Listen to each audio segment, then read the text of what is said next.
Hello, it's PJ. I thought that I would try a video rather than writing a note to you this month for our newsletter. Just a couple of things that I wanted to talk about very briefly to you, because otherwise you're going to fall asleep. Sentiment in the market at the moment in terms of job vacancies and what's happening for us. The sentiment is that things feel a little bit tight at the moment.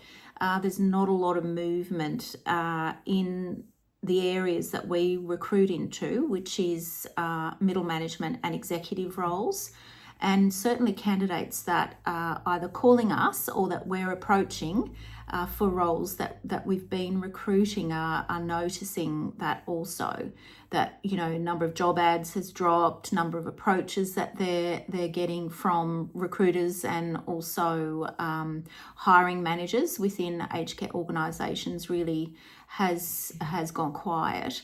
I think the other thing to note is there's also a lot of conferences that have been on and being held in the aged care sector, and I do know that takes people out of the equation for some time, and recruitment does tend to sit on the back burn in those situations. And the second thing is that we're kind of sensing that's happening, and sentiment also is that candidates are finding it challenging to get a foot in the door with organisations that are looking to fill key middle management and executive roles because they're often being filled internally with internal existing employees, which to me indicates that aged care providers are maturing and operating more strategically with sensible succession planning, which we always actually encourage, even though it means we might miss out on recruiting those jobs ourselves.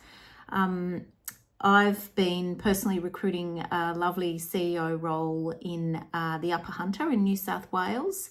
And in speaking with people that either apply for that job online through job boards or me approaching them through headhunting, they're either on our database, currently employed, or people that we know and doing our exec search strategies, I'm sensing very much so that people have more of an appetite to be mobilised for the right executive roles, and that is to move from city metro areas into rural, very small towns that have heart, and they know that the job will also have heart and align with their values at that time in their lives.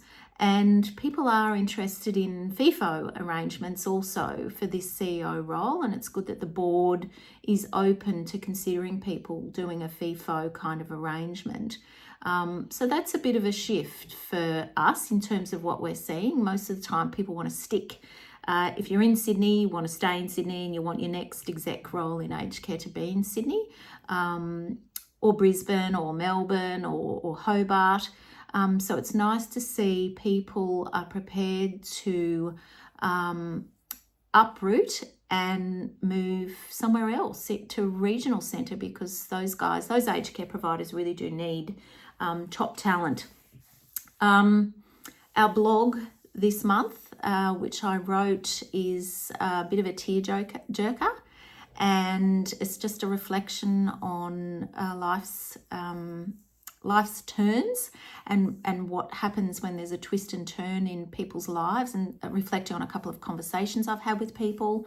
And just internally within our team, a couple of things have happened. Ellie has been on a couple of weeks leave. She went back home to the Philippines and took her lovely family with her. So she's back and ready to go. And we've also got a new recruitment consultant starting, and she brings a very different skill set to our team. Lovely lady, and hopefully you'll get the opportunity to meet with her.